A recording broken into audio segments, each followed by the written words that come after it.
catch him, cook him. I reckon we chuck this one on the coals later.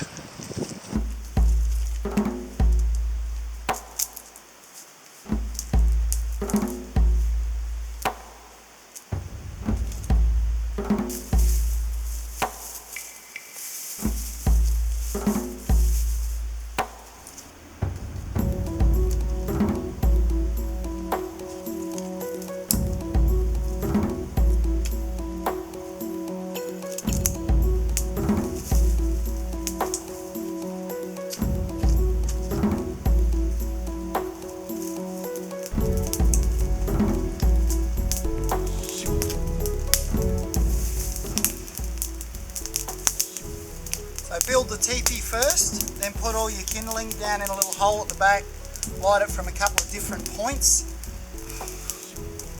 Hopefully you should go from there. This smoke is awesome. Where we are right now in the mangroves, this is what we use to keep the mosquitoes and the midges or no-see-ums away. I've also chose this spot because it's below the high tide line, and then when the tide comes in after we've had a cook up, all of this will be put out by the tide.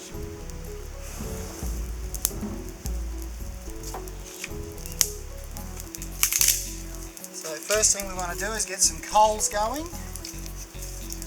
Nice coals in here. Get your driftwood above the high tide line on the beach from the last high tide. It should be dry enough to make a fire. It's the stuff that floats really well, it's light, it burns fast. Now we're talking. Get that small stuff going, and we'll start putting a bit bigger stuff on there, create some coals.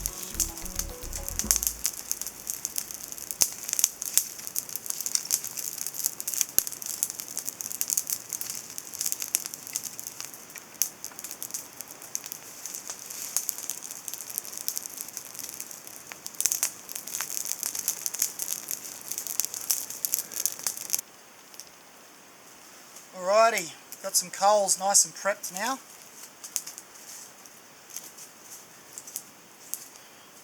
Now you can chill your crabs, put them in the esky, they go to sleep, or you can just stick a knife straight through there and then throw him on the coals. But if you chill them out a bit, they go to sleep, and then he's not jumping around on the fire and you don't feel bad about putting him to sleep. So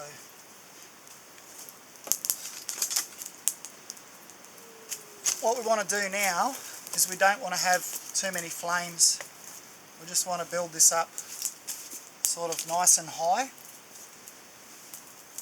We can throw a couple of bigger ones on there that are a little bit damp.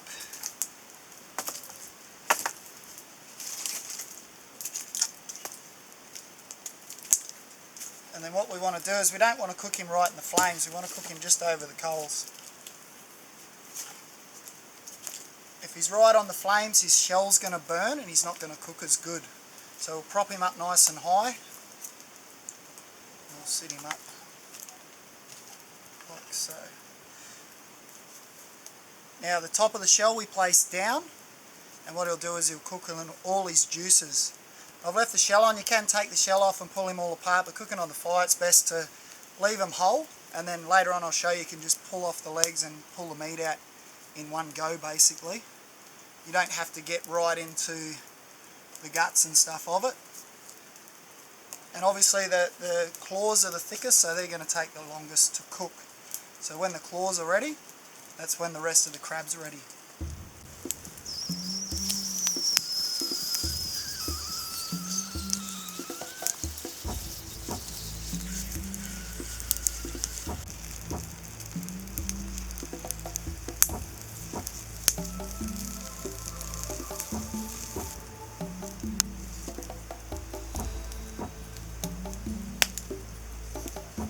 Now most of the meat from the legs is down here in the lower carapace, so we'll cook the top of him a bit first.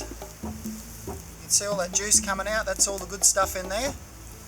And believe it or not, a lot of people don't really like to eat what's in the shell, but that's generally what they make a lot of the really nice seafood broths out of, is all the bits inside the crab. So it's fine to eat that and cook it through, and it actually gives you more flavour. If you're going to do them in a pot, make sure you do it with salt water. When it's fully boiling, then you drop the crab in, then you pull him out, he'll be bright red all over, and then what you do is you chuck the crab straight into the fridge, and that'll stop the meat sticking to the shell. Because if you overcook them, the meat will stick to the shell, and then it makes it much harder to get it out. So I've just got him on the side here heating these claws. Make sure that they get lots of heat through them, but once again we don't want to burn through the shell. And we can turn him around. Also, if you like cooking on a fire like me, what you can actually do is have your main fire and then bring your coals over to the side here and cook off the coals. Particularly when it's dark, you want a bit of light around. You'll have your little cooking fire here on the side, and then you'll have your main fire over here, or even completely separate.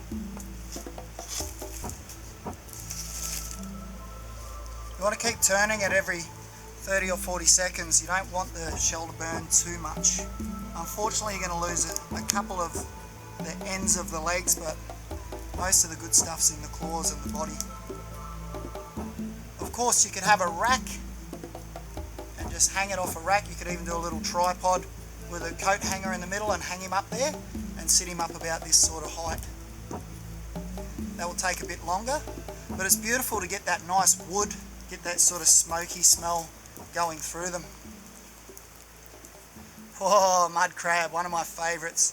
Delicious stuff. Bit of dry grass. Make a bed for our crab so we don't get too much sand on him. You don't want crunchy crab.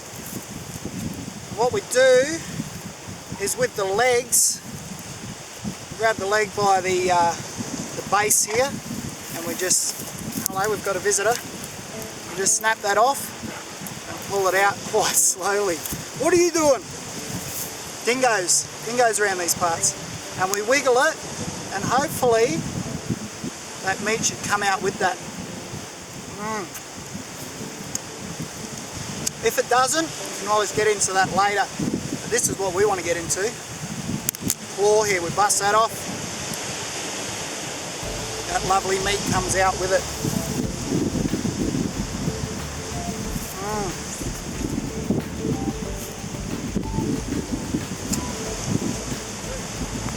Now there's little sections within every part of the crab. You break them off in the right places and you do it slowly at the joints. Hopefully that meat will come out with the sinews. Delicious. Snap him off at the elbow.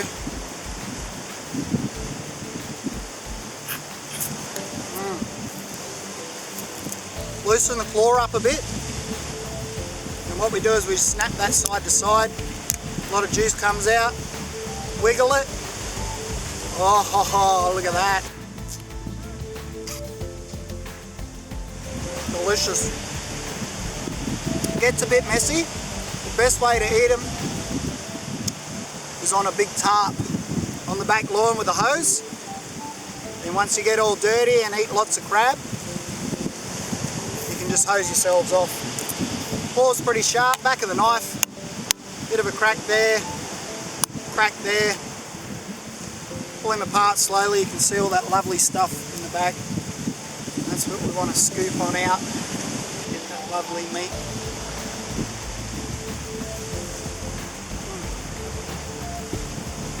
I do rate lobsters and I do rate crayfish, which are actually two different things. Lobsters have claws, crayfish don't. But the mud crab is one of my favourites. So there you go, a bit of mud crab on the fire action. There's still a heap of meat in there that we can get to. Thanks for watching. Please subscribe and hopefully we'll see you on the next adventure. And I can show you some cool stuff, all the awesome animals that are out there, a little bit of hunting and fishing. Have a great weekend. Hey guys, just really wanted to say thanks a lot for tuning into my channel and staying with us on these wildlife adventures. If you like what you see, share it with your mates. Please subscribe if you haven't already. And don't forget, keep it wild, and I'll catch you next time.